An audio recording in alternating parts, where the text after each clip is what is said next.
everybody, and welcome to Blendline TV, episode 15 live. Catching you off guard there, Gary. Oh, you did. We're going to have one more playthrough of the intro, and then we didn't. No, that's right. How was your weekend anyway? You were away down in Winton with our good friends at the Benalla Auto Club. We had a couple of good meetings on. We had, obviously, Winton with supercars, Formula Ford, Hyundai's, TCM, and some extraordinary stuff happened in that race. And the Super 3s, which were put on some really fantastic racing.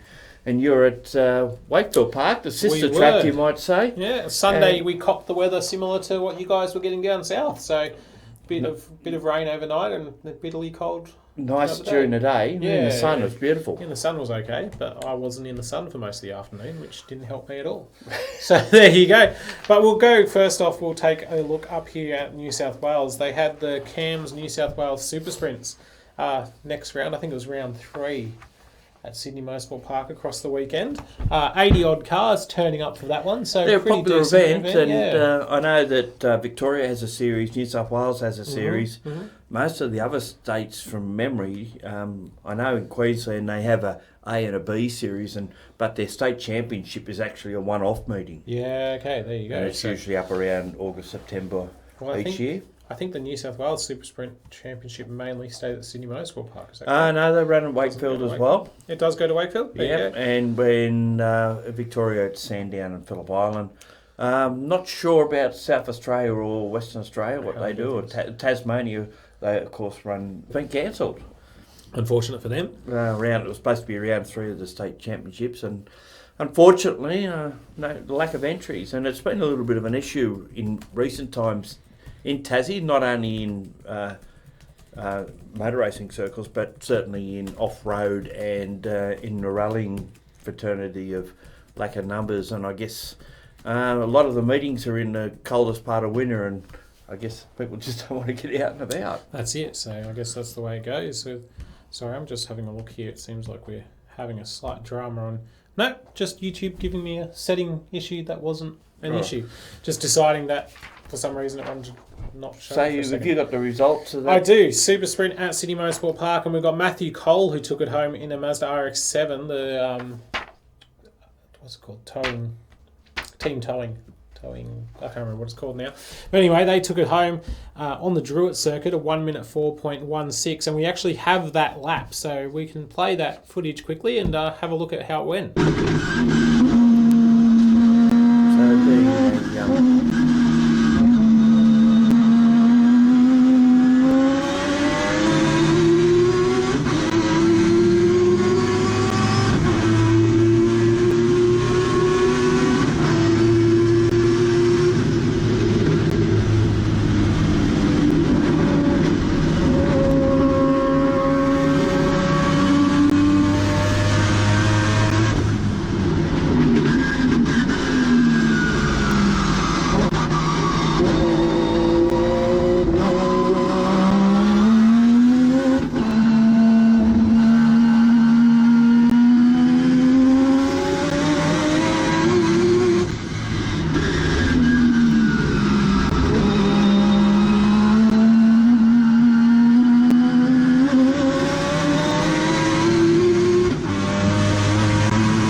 Hey guys, welcome back. A great bit of racing there, a bit of super sprinting. Good to see them take home the top spot. Lap of 104.14, and second place went to Daniel Nolan in the Nola Nota Chev. Which we were just talking about, is a car we've seen a lot at historic racing over the last couple of years. It's originally John Leffler's Formula 5000 with a body on it, and Richard Perini was in third spot in Ginetta.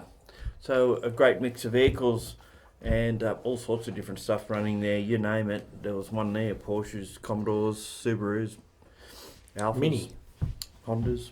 I named something. Bit of everything. You don't know if it was there. You asked me to name something, so I did. But I didn't get it. Anyway, also going on at that event was the Woman in Motorsport group, Cam's Women in Motorsport, worked out there having a look at some of the stuff going on around super sprinting, which was great to see. Of course, with the New South Wales Motor Racing Club, and we've got some photos there from their day. They were with the scrutineers, having a look. There you go, Road Racing Club. Yeah, this is just not about racing. It's about flagging. It's about management, scrutineering. You name it. They're involved right across the board, doing all sorts of different things. Yeah. And there you can see just getting into instruction, things to look for in their checks. But this is probably some good idea for people of how you get involved in motorsport. Down at Wakefield Park on the weekend, they also had a record number of women flag marshals and race control officials and things like that in the higher positions, which I know Jessica Nicholson and the group down there were really happy with, that they'd been able to develop and nurture a group of people over a long period of time to now be helping to lead motorsport in this country, which is brilliant to see the involvement.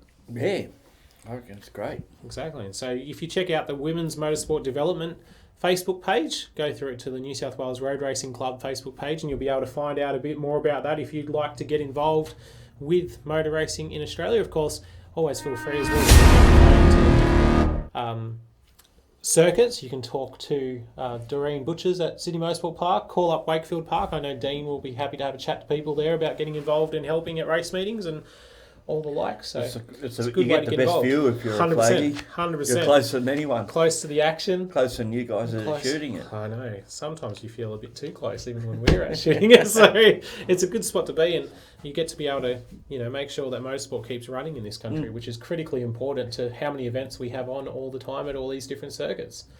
Indeed. And we know, drivers have to do their flag marshalling and things like that. So, it's just one of those things we should get involved with. We've got Mike Wilson watching from Timaru, New Zealand. So that's great to see.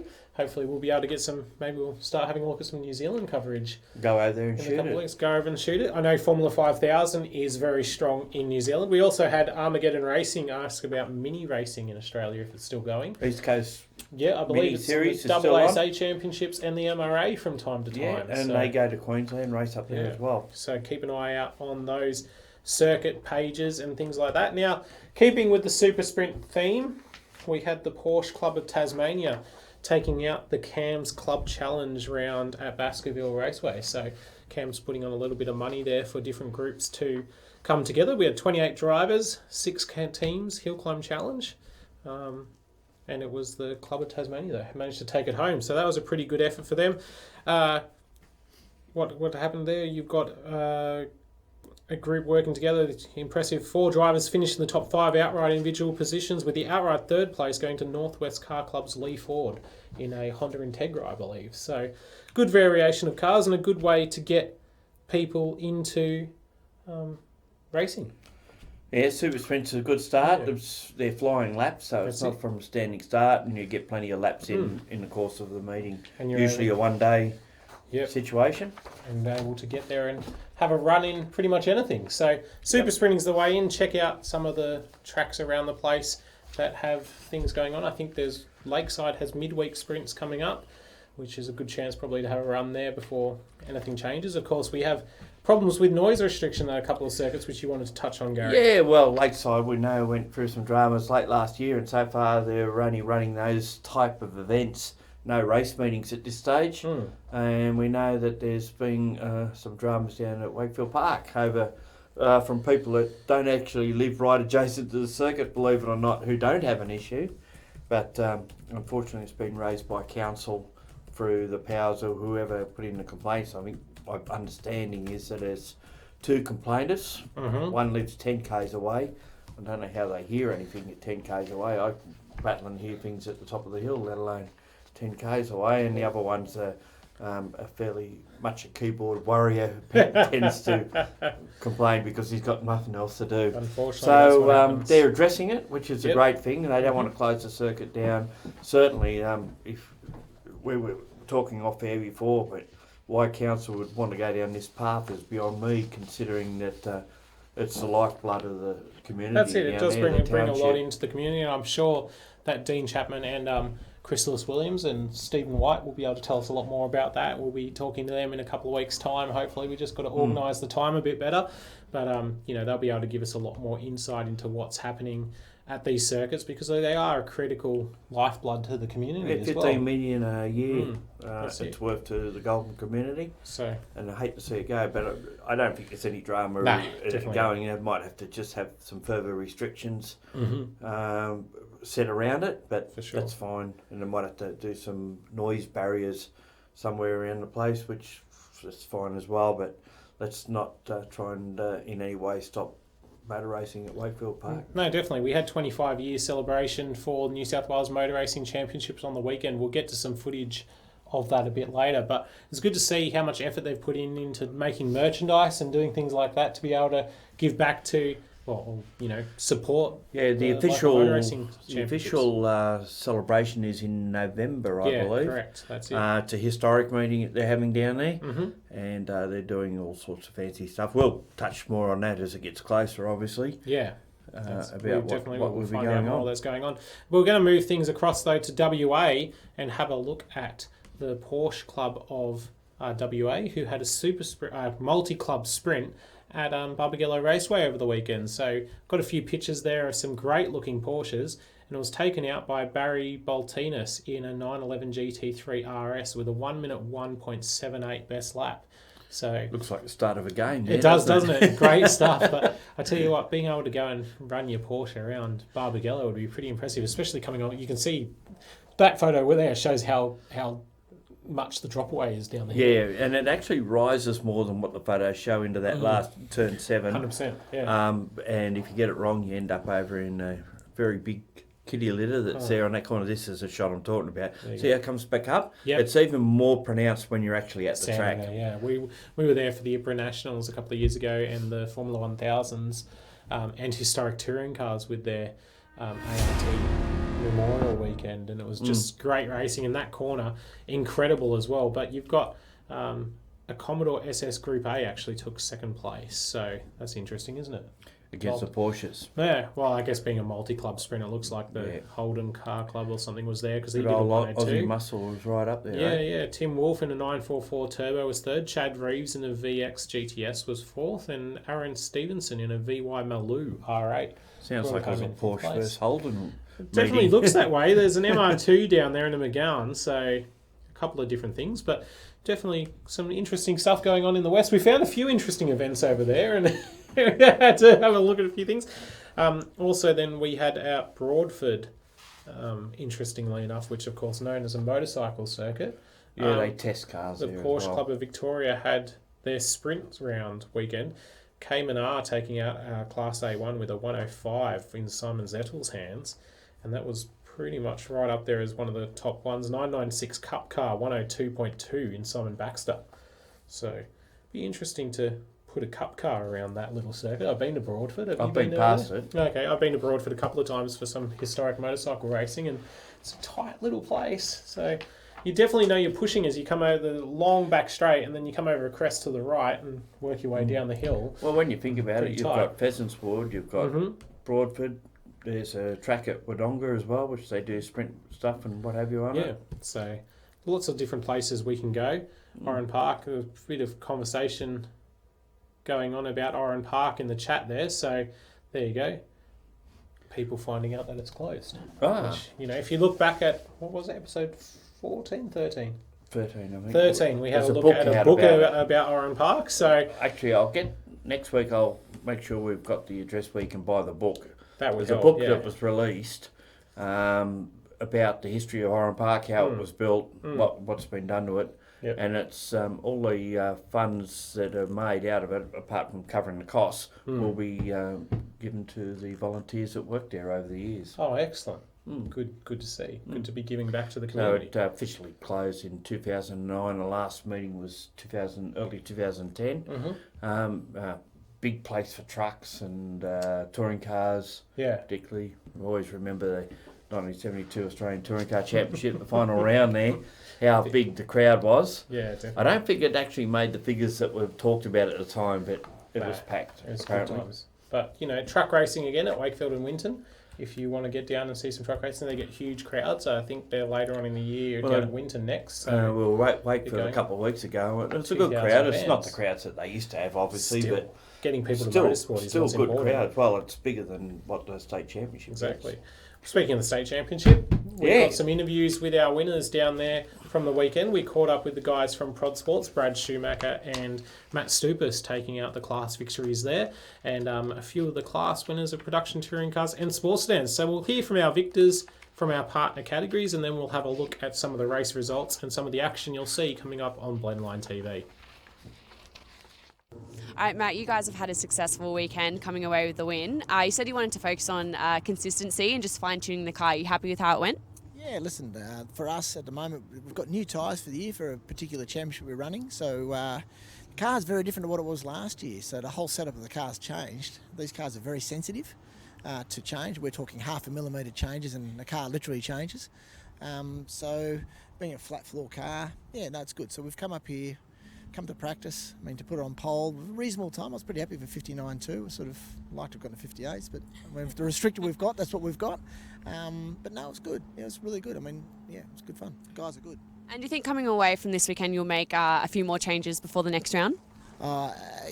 It's funny. You get asked that question, and the car felt okay. It sort of went away a little bit, probably 10 laps to go from the end at the front.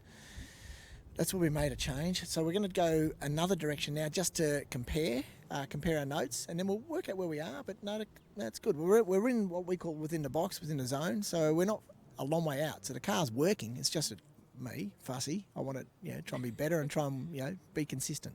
Yeah, and how did you find the track conditions out there this weekend? Holy dooly. Quality this morning is tricky because obviously we were the first group out, so we went out in the wet. The second quality was still wet on the corners, parts of the straights, going up from between 2 and 3. You couldn't use the curbs, and the Audis, we can only generally use curbs if it's dry because it'll throw you off. But listen, at the end of the day, you've got to drive to what you've got, and that's what we've got. So that's fine, and I don't mind the wet. The wet doesn't worry me, so it's fine. So overall, happy with the weekend? I've had a good time. Yeah, it's been good. No, it's been fun. So, it's always a pleasure. And most of the guys, they use their mirrors. They're pretty good. So there's a different group of guys this weekend which I haven't sort of really raced against before, but they've been good. They get out of the way. I nearly hit a couple.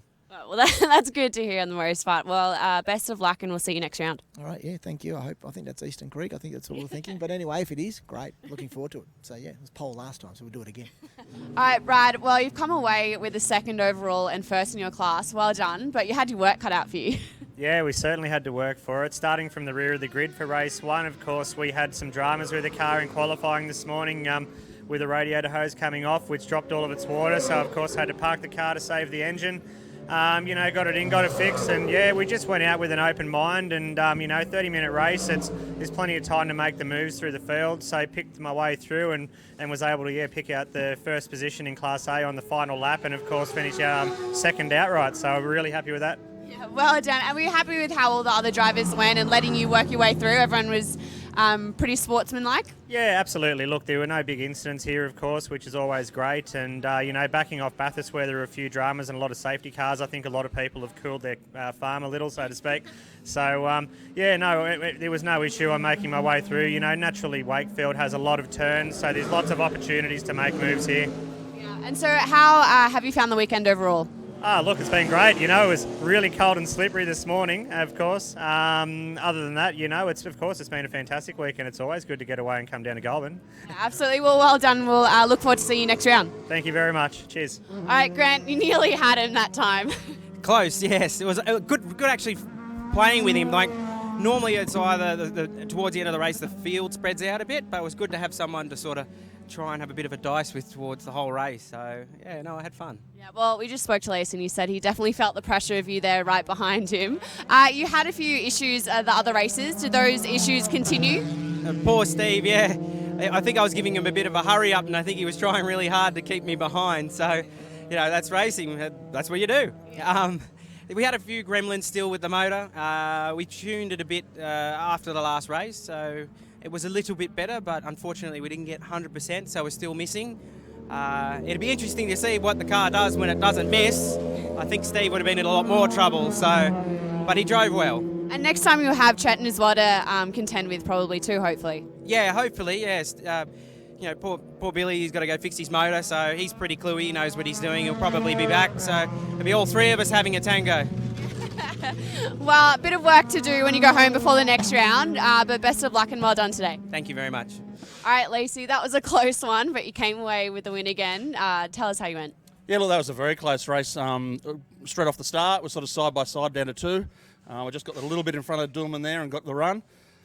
16 laps, he followed me the whole way on the bumper bar. Pressure was on. Pressure was huge. and I was looking at the lap times. I mean, the car was lapping in 59 and 1 minute flat, so it's fast for a 16-lap race. Yeah, absolutely. Look, are you happy with how you went, though, overall the whole weekend? Oh, look, fantastic weekend. We've done a clean sweep with the pole position and 3 wins. So, yeah, can't get any better than that. It's great for our sponsors too, Lederer Shopping Centre and Real Dairy Australia. Thanks. Very good. And do you think you'll make any changes to the car before the next round? Yeah, so for our next round, we go back to Sydney Motorsport Park. So we have a ratio change, a little bit of suspension and bits and pieces, just to tweak it back to what we do there. Absolutely. Well, congratulations, and we'll see you next round. Thanks very much, Bree. Cheers, guys. All right, Eden, Class D winner, congratulations. How do you feel?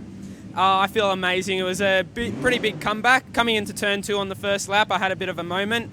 I got on the slippery stuff, ended up backwards. So I think for quite a while I was running 4th in class. So with a good strategy with the pit stop, I was able to sort of claw my way back up to our 1st place. Yeah, so would you say that pit stop was the difference? Yeah, definitely. Not having any traffic in the way made all the difference. Having a great team behind us as well. Won me the race. And how did the car feel? Car felt amazing. I think tyre pressures might have gone up a little bit as the race went on. Brakes also got a bit hot. But other than that, the setup was amazing. Couldn't be more happy. Yeah, and so you're quite new to racing. This is your first year, I believe? Yep. This is my first year in. I was racing in the last round of 2018, just sort of getting a feel for it. But yeah, this is my first year in. Hopefully I can do something exciting with the championship, Yeah, I'm sure you'll continue to improve, and congratulations. Awesome, thank you. All right, Jeff, Class B2 winner. Well done. You did have a couple of moments, though, I believe. We did, or I did. My fault again, speeding in pit lane. We were warned at the very beginning not to speed, and don't speed before the de-restricted zone out there, and I did.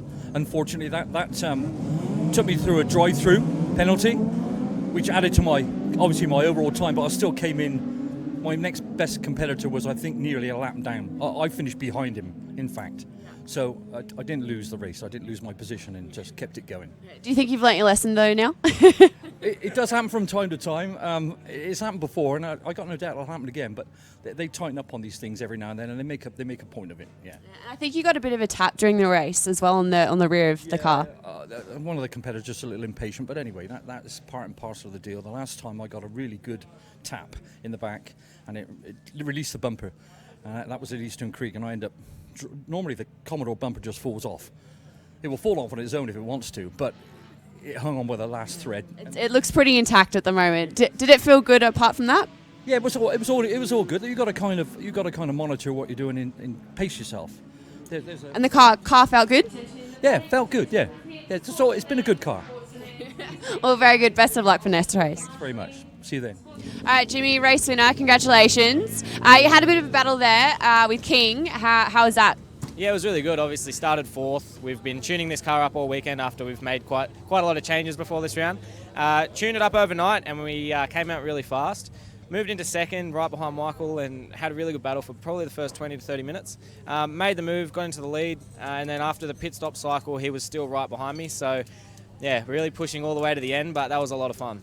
So you must be happy with those changes you made. Do you think they made quite a difference? Yeah, absolutely. We really struggled to get through the right-handers yesterday, so we sort of changed the geometry at the front a little bit, and it made it a lot better.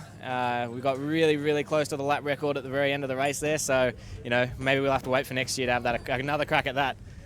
Yeah, well, I mean, I'm sure you'll keep improving, and best of luck for next race. Yeah, thank you very much. I didn't know. I thought it was going to finish in a second. I know we're back. It's all right. Gary and I are just having a little argument over how remote works for a TV. No, you flicked it off and then flicked it back on again. Yeah, right. Anyway, we were down there all weekend for Blendline TV. We're going to have a lot of footage coming your way in the coming weeks. We've got New South Wales Sports Sedans on TV next Monday night. We just wrapped commentary for that today. Pretty good. Great racing all weekend. Steve Lacey taking 3 from 3. We're going to put a bit of footage up on the screen of some racing action, and we'll just tell you a few of the results over that while it's playing, because we all assume you want to see racing action as opposed to our faces, which is probably correct. As we take a look here, we may as well talk about what's on the screen first off, and that's production touring cars. They had a driver A and a driver B sprint on Saturday before the hour-long enduro on Sunday morning. The hour enduro taken out by Jimmy Vernon in what was a pretty commanding victory in the end. 6 seconds over King, which doesn't seem like a huge amount, but in production touring cars between two Evos is fairly sizable, really. I thought you might have said that it went for an hour. Yeah. Well, an hour and 34 seconds for an hour race, funnily enough. There you go. Probably Lockie Mansell will be able to put some stats together for that one. I think he's in Malaysia or somewhere now. South Korea. Matt Holt bringing it home in third, and Dylan Thomas and Anthony Sewell finally getting to a race finish the day after he won a race for the first time this year in the CXC Global Mitsubishi Lancer. That's the footage that's on screen at the moment. He managed to hold off Darren Herbert to the line. So Anthony Sewell, very, very happy that he was able to race a car all the way to the finish line, or get a whole weekend of racing in. So thanks to Dylan Thomas and the CXC Global team for that one. You can see here the VRAGs together. Unfortunately for them, a alternator failure, I think it was, on Sunday morning put them out of the race. So hasn't had a lot of luck lately. No, Tony no, Virag, I don't think Corinne's going to want Tony in the car again now. It's brought the bad luck to the other side of the garage, which is not ideal at all. And that's just the way it was. So production touring, big fields, 28 cars. So good to see so many of them get down there. Of course, they love supporting their Endurance Championship, which now moves to Sydney Motorsport Park on the next round, June 22 and 23. So you'll be able to see that one here on Blendline TV. Been streaming that one. Yeah, may well be streamed. We're just working out the last details of that to be able to stream that weekend. Hopefully we'll have a fair few categories involved, which, you know, if they want to get in touch and be involved, more than welcome to have more categories on our live streaming product. But make sure to tune in June 22 and 23 for that. Gary, I'll let you talk about the next category. Yeah, improved production under 2 litre, of course. Kurt McCready and Harrison Cooper, they're the two protagonists that we always see at the front. Kurt won the first race, and then Harrison went through and won the following 3. They had 4 races over the weekend. In the Super Sports, Alex Kenny got 3 wins. Darren Barlow got 2 seconds, and Garth Walden got the other. So Garth Walden having a run, which we don't often see. He was racing one of the Radicals, I presume one that he looks after. And then we moved over to Formula V, and again, close contests as we always expect with these guys. Aaron Lee, Craig Spark and Stephen Butcher, 1, 2, 3 in all 3 races. We're pretty close there as well. Formula 4 Championship, field down a little bit, predominantly because the national boys were running down at Wheaton on the same weekend, and a lot of them do cross over and do both, and we've seen at their opening round this year that it was a championship for both the National Series and the New South Wales Formula 4 Championship. On this occasion, Zach Bates won a race, Cooper Allen won a race, and Lockie Ward won a race, so they all had a hand in what was a pretty tight contest. Good to see Formula 4 still kicking along nicely. And then, of course, we went over to Formula Race Cars. 3 races for them. Aaron McClintock got 3 wins over Greg Muddle, and Lawrence Catasides got 2 thirds, and Marrow got the other one. Yeah, some good battles in Formula V, Formula Ford, Formula Race Car as well. Interestingly, McClintock took all 3 race victories, but there were a few spins and things in the other races which led to some great battles. So if you weren't at Wakefield Park and you missed out, we do have some of that racing coming your way, potentially on our pay-to-view platform in the coming weeks. May well get it up. That's it. May well get it up to be able to watch it for a couple of bucks each, just to try to help out getting some more footage out there for categories. Now, this is footage from the New South Wales Sports Sedans, and I've left an edit there in incomplete, obviously. So not sure exactly what was happening there. So we might take a look. There we go. That's no, I've failed on that edit completely and then put it to air. So that's done really well for us. But anyway, sports sedans. You get to see what we're talking about. Scott Reed Yeah, I there, and Steve Copping. Steve Simon Copping. Copping. Simon Yeah, Copping, yeah. sorry, in the Commodore. So what this is actually to show the Aston had a drama in the final race, unfortunately, coming down the straight. And watch the rear wing on this one as he gets down the straight, chasing down Millet, and it will just take off on him. There it goes. Ooh. Wing goes off into the air, which Wings too fly. not desirable for that one. So unfortunately for that, and there we go. We've also got other issues going on in the studio here, so it's been one of those shows as it sometimes is. Jeff Kite just pointing out that he didn't affect the end result with his momentary lapse of concentration there for the drive-through penalty. But anyway, with sports sedans, it was Steve Lacey who took home a clean sweep. Grant Dillman climbing up to second place in races 2 and 3 with a couple of really strong drives. And good to see that car coming on well after a lot of development. You'll be able to see all the highlights Monday night, 8:30 p.m.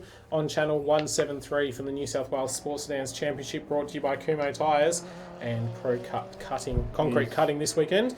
Production Sports Cars Championship, which is on your screens at the moment. We're taking a look at a fantastic battle here for Brad Schumacher as he had a wild second race. This is Sunday afternoon, this footage, so just keep an eye out on Brad as he goes up and down through the field, racing through. Matt Stupas managed to take home both victories in the Audi R8 LMS as he looks to do, I think, the National GT Championship and GT1 as well this year. So yeah, he's a got bit a on his busy plate. schedule. Obviously, he'll be down at Phillip Island for the first round of their Endurance Championship, which is on the June long weekend. Yep. Brad Schumacher, of course, a bit of a touch up there with one of the Audis. Yeah, I believe that was Gary Higgins. And so, yeah, Matt Schumacher, though, in race 1 took home Class A after an intense battle with Greg Ward, who's just going through shot at the bottom there. Race 2, it was Greg Ward who took home Class A after Brad Schumacher's back and forth effort. Adrian Wilson took home 2B in the 82 Air Real Estate BMW M4, which you could just see go through shot.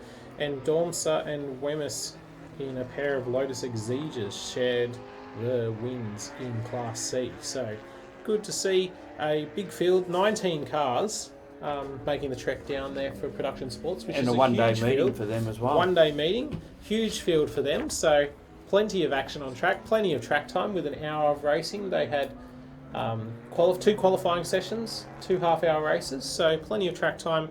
Like all the other categories get down there at Wakefield Park as well. Dean and the boys and girls down there do a fantastic job of getting so many races in through the day before we end up in the sunset situation like you have on screen at the moment. And then we saw improved production over 2 Litre Championship, and weren't there some amazing tussles in this. Spiteri and King battling it out over 4 races out the front. They swapped the lead position multiple times in each race. Trevin Spiteri and the Brindabella Evo took home races 1 and 3, while Michael King in the DTMF Bank of Mead sponsored car, so that gives you an idea of who's behind it, took home races 2 and 4. And those guys were rubbing door panels and touching and having a good hard go. Fantastic racing from improved production over 2 litre, and really worthwhile being down there. A bit like their opening round at Sydney Motorsport Park. Those 2 Evos dogged it out over all their races. But they did. So all the action there on Blendline TV. If you go to our website, www.blendline.tv, you'll see on the left side of screen plenty of links to go and watch, well, a lot of free racing and also some pay-to-view stuff for assisting to get the categories exposure out there that we can. So here's Brad Schumacher continuing to work his way through. We might well throw this one up in the coming weeks just for people to sit back and enjoy a Porsche charging through. Huge shout out to Brad Schumacher from Kelso Electrical, good mate of Blendline TV amongst other things, and what a remarkable comeback from him as well after a huge accident up the mountain at the end of last year. Bathurst, in that Lotus, wrote that car off, and I believe he's getting another one. But as a Bathurst boy, hence the Kelso Electrical on the side of it. That's just a suburb this side of the main centre of Bathurst. Does a lot of work up there, and really supports his New South Wales State Motor Racing and Prod Sports in New South Wales. You'll be able to see them June 22nd, 23rd at Sydney Motorsport Park as well. A packed program there, while we're also at the Bend Motorsport Park for the next round of the AMRS on that weekend. And just got word as well, Thunder Sports, 26 entries for that one. Oh, that'd be Mega field. Maybe a couple more tonight. Make sure to check out the Thunder Sports Facebook page to be able to get more. The entries close this evening for the Bend. I think GT1 has a pretty strong field as well for the first round of their Endurance Championship. 2 days of racing down at the Bend with the AMRS. Is the new Production Cars Australia running at that meeting as well? I believe they are. Have to find out off an entry list of Paul Taylor, who we may well get on the show in a couple of weeks to have a chat about those championships as well. So we'll move things on a bit here, just because this footage goes on for a bit. So we'll have a look at the calendar, which is coming up this weekend, of what's on in motorsport, put together by Gary O'Brien. A bit more than what happened last week. You go, a few more events to get involved with. So let's have a look at that going around the nation. Gary, you can take it from here. Okay, here we go. And we start off with the Albany Extravaganza of Motorsport. This is actually 3 days of various sorts of meetings. We've got Motorcanas, Super Sprints, even some regularity going on over there, all supported by CAMS. And we haven't heard a lot of it on this side of the world, but I guess over in WA it's huge. And speaking of WA, the Men Coven 400 is the next round of the Western Australian Off-Road Racing Championships, and that's always a big event for the West Aussies to get involved with, and see one of their their trophy trucks there bounding across the dunes. And we also staying in WA. Yes, everything's on in WA this week. Safari Rally is on next weekend as well. It's next round of the WA Rally Championship at Bonington. Starts, and that's where they set up base and they work from there. Always a very popular event, and it says 6 days to go there, but it's less than that now. The countdown started last weekend. Colin Grove Hill Climb is happening this weekend. It's the third round of the second round of the multi-club series in June 2nd, and they also have the Winter Cup, and they also have their state series as well. The actual South Australian Hill Climb Championships on later in the year. Queensland Racing Drivers Club, round 3 of the Queensland QR Drivers Championship is on, and that was originally slated for Lakeside, but with all the issues that have been going on there, they've moved it over to QR to cover that weekend. $20 to get in. It's a pretty cheap day. It's entertainment and lots of categories. And then we come down to where we'll be on Saturday, Sydney Motorsport Park, for the Motor Racing Australia Festival of Sports Cars running of their meeting there. It's got Pulses, XLs, HQs. HQ 1 hour, which is the main focus of what we're there for, and it all should be a good meeting as well. There's a couple of other categories on that one as well. As we take a look around the nation. So plenty going on. Yes, the HQ 100 kilometre Enduro this weekend, proudly brought to you by FLB Automotive Recruitment and Sydney Veterans Lodge. The guys at HQ Racing New South Wales have put a lot of effort into this one. It's going to probably run into the twilight, which is pretty interesting. Don't die on me now, Gary. No, just followed the wrong way. Yeah, there you go. It's not around the championship, is it? No, it's a standalone event, a one-off 100 kilometre race. A lot of competitors coming down from Queensland, so well worth getting out to Sydney Motorsport Park and having a look. 100k of HQ racing around the GP circuit. And I believe there is there a drive a pit stop or a drive-through? Not 100% sure on the details. I was reading the sub-regs and it talked about a compulsory drive-through, a CDT as they call it. I'm sure Wayne Healy will jump online and tell us about that. I probably should have paid more attention in HQ Extra last night, but I was too busy pressing buttons behind the screen. Why should you be like anyone else and actually read sub-regs? That's it. Well, as we saw from Scott McLaughlin on the weekend, that's he read them. He read them, so he knows what he was doing. He knew what was going on. Exactly. Yep. Anyway, plenty going on around the nation. That's about our wrap for this week of Australian Motorsport here on Blendline TV. Pretty decent stuff going down at New South Wales Motor Racing Championship. We'll probably dig out a bit more for next week's show to give a bit more of an overview of what happened and start to look ahead to some of the events that are going on. We'll also bring you the HQ round from Sydney Motorsport Park. Gary may well grab a bit more information from other categories there as well Yeah. this weekend, and we'll see what we can do. Nice tight one-day schedule, so it gives 100%. you Sunday off as well. So Nice. It should be if good you're to doing get out nothing, go out and have a look. It'd be Yeah. well worthwhile. as we have a look at more motorsport around the nation, and then build to the end of June with a few big events here on Blendline TV. But until then, we're going to take a quick break and show you a race to finish out this show, as we've been doing for the last few weeks. And this Very week, popular, they've been. this week we go back to Winton Motor Raceway with some NASCAR and Extreme TT action from the AMRS last year. Pretty good racing from a few pretty cool cars. So we'll play that one until next week. Hopefully you can join us then. If you've got any info or you'd like to support the show, shoot us an email at info@dgbmedia.com.au or send us a message on the Facebook page.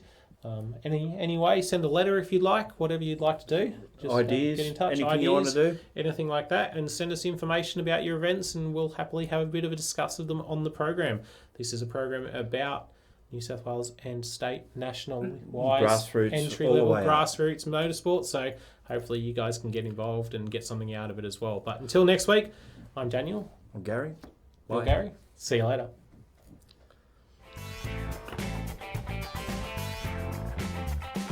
They're underway now, and it looks like Harris has a slight edge into turn one, but Coulfer, Steve Coulfer in third, Michael Coulfer the leader, and can he come across and hold position? Looks like he will, so Michael Coulfer will lead them down into turn three with Steve Coulter in third, Harris in between them, and we go back then to the Extreme TT cars.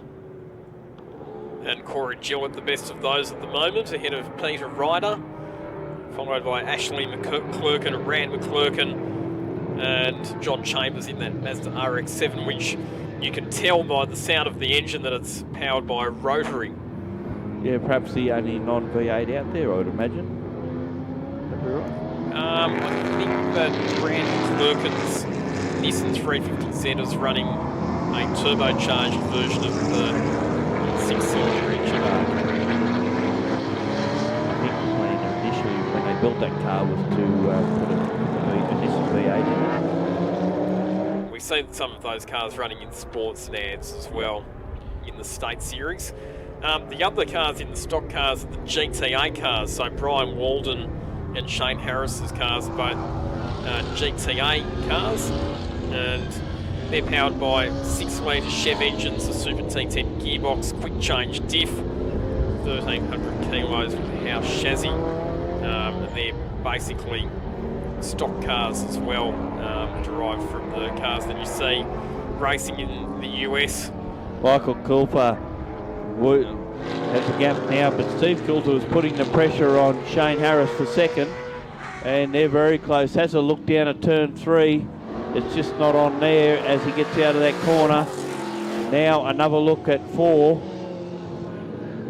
So it's very close, and already you can see that Brian Walden is the next one through, followed by Trevor Crisp, making up our 5 in stock cars.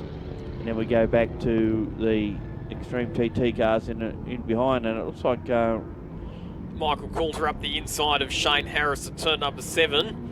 And they're going to go side by side around the left-hander at turn 8.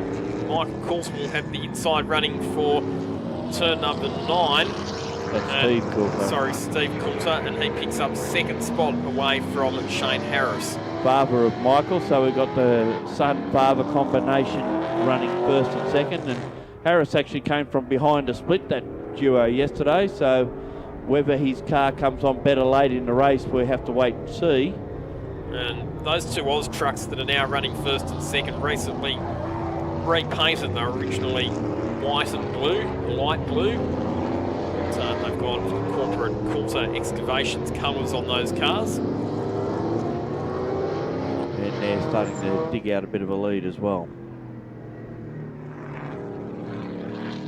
Meantime, not much between Walden and Chris as they fight out for position 4.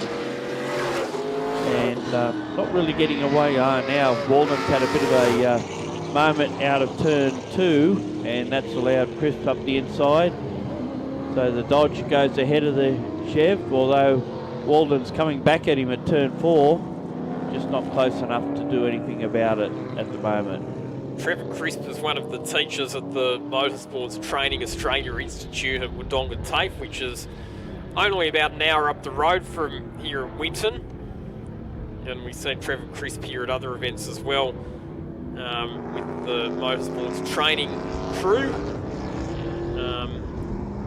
Some of his students who actually get the opportunity to work on race cars in real life, because let's face it, that's the best training for when they're actually going to be employed after they complete their course.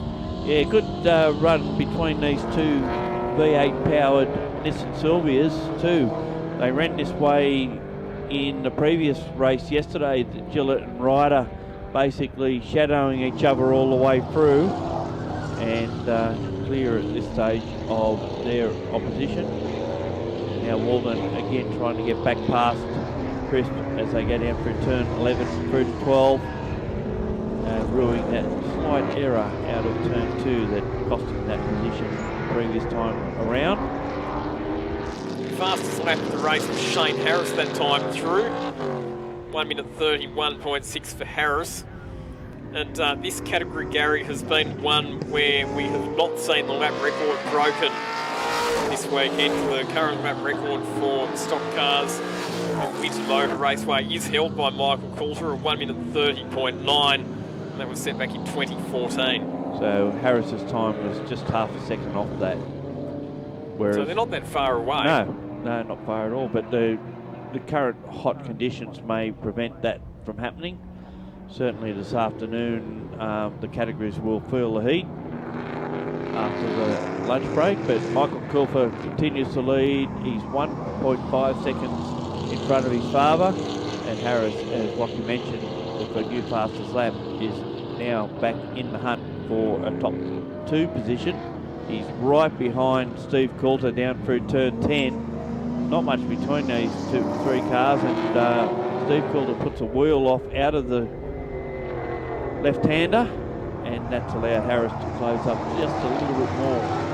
And as we saw yesterday, some of the faster extreme TT cars are starting to catch up to the back of the stock cars as well. So you've got Corey Gillett and Peter Ryder starting to reel in Trevor Crisp and Brian Walden, as Shane Harris once again sets the fastest lap of the race, gets down to a 1 minute 31.2. Yeah, and he is giving the senior Coulter a hard time as they head off onto the 5th tour of this 12-lapper. And you're right there, Lockie, the 2 Nissans are right now in the hunt for an outright 4th position. And they will be better through the corners compared to the stock cars as well. So they'll be giving them a hard time, especially around the more technical parts of the circuit. I imagine the stock cars would be lumbering beasts around the back half of this track. Yeah, probably. The funny thing is that they've done lots of races here at Winton and also at Wakefield, and yet they're probably the 2 Australian circuits that are least suited to the stock cars. And we may have had a change at the front of, or we almost had a change at the front of Extreme TT, because Ryder had a real decent look at getting past Gillett at turn 7. They were actually side by side before Gillett reclaimed the position. But it certainly shows that there is a fight on, and Ashley McClurkin is brought into this fight as well. But in the mean, because of that little manoeuvre, it's allowed the 2 stock cars to get away, and Walden now back in front of Crisp. So plenty going on back there. The top 3 are hardly separable at this point. And Steve Coulter punches out at 1 minute 30.6, which is a new lap record. So that becomes, what are we up to now? 8 different categories where we've had lap records this weekend. The stats man will be a busy boy all week updating all those figures. And meanwhile, the battle goes on behind them, with this now becoming a 5-way dice for 4th position. Certainly on for young and old, and of course we're looking at Ryder in the 2nd of the Extreme TT cars, a V8 powered Nissan ahead of him. Gillett right on the back of Crisp now. And he's in a position where he may be able to get some sort of advantage because it's coming into the area of the circuit that it suits the Extreme TT cars far more than the stock cars.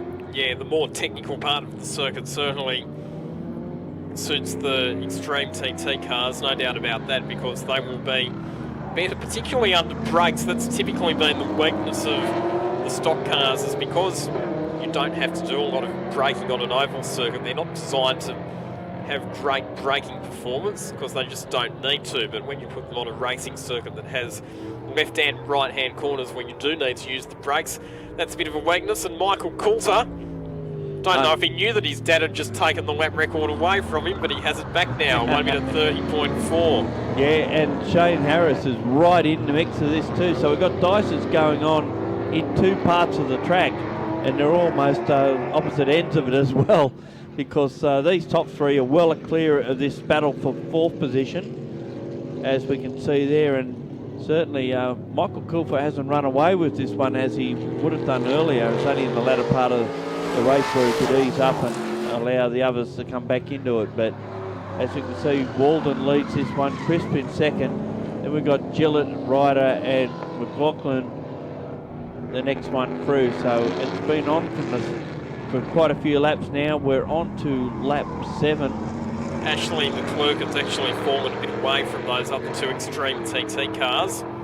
Yeah, he must have had a moment, I would suspect, to be that far behind, or all dramas with the car. And looking up the inside, that's Gillett putting the pressure on Trevor Crisp. And he'll go to the outside at turn number 8. And that will become the inside for the next corner, which is turn number 9. And now he's done it. So he's got through, and it looks like Ryder might go through as well. But on the part of this part of the circuit, the stock car should pull away from the Nissan, which it does. And a minute 30.2 for Steve Coulter on lap number 7. Takes the lap record back away from his son. Oh, Harris all sideways out of turn number 2, but keeps it in control so he can sniff maybe getting in between these two Oz trucks. All Chev-powered cars at the front of this field. Basically, all the stock cars are Chev-powered apart from the Dodge, of course. And it's now we've got an interesting situation. We've got a Extreme TT car in between the stock cars and lining up to get past Walden at turn 3. So Gillett goes down the inside of Walden and takes that spot away. So the longer the races go, the Extreme TT cars will be stronger as well. Of course, they're lighter and they look after their tyres and brakes better. So, yeah, that's a good point as well. And the advantage now for Corey Gillett as he's put those two stock cars in between his rival, Peter Ryder. So that'll be an advantage as well. Indeed it will. We're on lap 8 of this 12-lapper. Ryder goes down the inside of Trevor Crisp, so he won't want to get stuck behind those stock cars, but Crisp comes back, fights back at turn 8. Been a good race amongst these guys throughout. Now he's left himself wide at 9, and that'll allow Ryder to get through, but can he hold that position given that yes he does. Goes ahead of the... Oh, Trevor Crisp gets the right rear wheel out on the dust at the turning point for turn number 10, and that causes him to rotate the number 22 car. The Dodge goes round, Dodge Charger, as it's supposed to represent. So he'll fall in behind Ashley McClurkin now as well as a result of that spin. And Brand McClurkin's gone off the road as well. He's just been lapped, in fact, up at turn number 4 by the front-running stock car drivers, but the Nissan 350Z finds itself out in the dust. So after being so close for so many laps, we've now seen the field really spread out just in a matter of a lap, because our 3 at the front have also spread themselves out a little bit. And Trevor Crisp's coming back into the pits, so obviously that spin might have caused some other problem, and his race is done. In the meantime, we go back to our race leader. We're coming up to complete their 9th lap, and it's still Michael Coulter out in front, Steve Coulter in second. The two Team Oz trucks looking splendid in their new livery.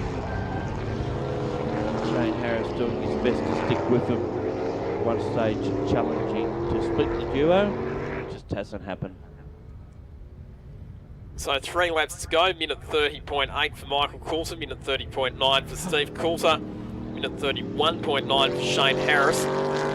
And he almost did a Trevor Crisp coming into turn 1, got the tail out a little bit before the corner, but rescued it. It was only a slight twitch, but we could see it happening. You can just imagine Michael and Steve Coulter arguing on their way in the car trip back up to Sydney, because Michael will say, well, I've won the race, but Steve will say, yeah, but I got the lap record. Yeah, well, it's not over yet. There's still another race to go. Yeah, yep. And will it mean someone's got to buy dinner, or? Yeah, but who? Because what counts more, the lap record or the race win? Winning a race would count more. You don't get anything for lap records, except you marking get your name them up. on the Winton website, yes. So this weekend, it's like all of the drivers in all of the categories have gone, oh, we don't think Lockie's got enough on his plate at the moment, let's just give him some more work. Yeah, I think you should document all the changes that have happened over the last 2 days. That'll keep you busy for a week. Indeed. All right, we're winding down towards the close of this one. This will be the 10th lap completed, just 2 to go at the end of this one. And after what was a spirited first half of the event with lots of close racing, it's sort of really spread itself out now. And it's Michael Coulter through a 30.8, a 30.9 from his dad, Steve, in second half, 31.9. So he's dropped a bit of time on that lap. Harris at 31.9 as well. So they're mirroring each other on lap times on that occasion. And then we have to go back quite a few seconds to see what sort of times Gillett and Ryder are doing, which is mid-35s.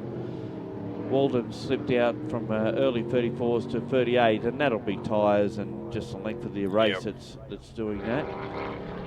And the two McClurkins are next after Waldo. Corey Gillett's just punched out his personal best lap of the race, as has Peter Ryder, a minute 33.4 for Gillett compared to a minute 32.1 for Ryder. So Ryder showing some very good speed in the closing laps of this race. And they've actually lapsed their Extreme TT counterparts, or they are at the moment. Class rivals. Yep. Michael Coulter, Steve Coulter came over from Super Truck Racing. They raced Isuzu's, partnered together and raced against each other in the SPR class there. And of course, before that, or in between all that, Steve Coulter raced in Aussie Racing Cars. Yep. Was quite a competitive front runner there as well. Car 19 on screen there. That's Shane Harris, of course. The best of the NASCAR-ish stock cars, I guess is the best way of putting that. Yep. And I think he's closed up a bit on that last lap. Yeah, 4/10 of a second in just one lap. So is this the last gas charge to try and grab second position? Wait a couple of laps, let the tyres cool a little bit, because they'll be feeling the extremes of temperature today, no doubt. Yeah, it's going to be hot, tough conditions for all of the drivers this afternoon, because we are up around the 32-degree mark at the moment here at Winton. We saw the graphic on screen before showing the track temperature as well, which is heading up towards the 40-degree mark, and the predicted top was 35. So cabin temperatures will be 60 degrees plus, particularly in some of these cars with V8 engines, where you get a lot of heat radiating back into the cabin as well. Well, for this time of the year, it's extremely warm. Currently, according to the iPhone app, it's 31 degrees outside, and my phone stopped working for a while because it said it had to cool off. Oh, wow. Yeah. So we are heading home. Here we go. Michael Coulter out of turn number 12 for the final time. It's been a marathon race for the stock cars, but we've seen lap records fall, and we've seen some good dices at the front as well. Checkered flags out, and it is Michael Coulter who takes the win ahead of his father Steve. 1.4 seconds the final margin there in In fact, only 1.9 seconds separating the top 3 cars at the end. Yeah, times were falling away a bit, all apart from Harris. Harris did a 31.1, whereas the 2 ahead of him were a second slower and a little bit. So they have the top 3. So stock cars 1, 2 and 3. The next one across the line should be Corey Gillett in the Nissan with the V8 under the motor and a similarly powered and configured. Peter Ryder will be the next one in position 5. And they're coming down to the checker flag now. Not much between them in the end. I think some of the lap traffic along the way has probably helped Gillett to a point there he wasn't going to be caught in the time frame of this race. And then the next one through after that should be Brian Walden, and it is.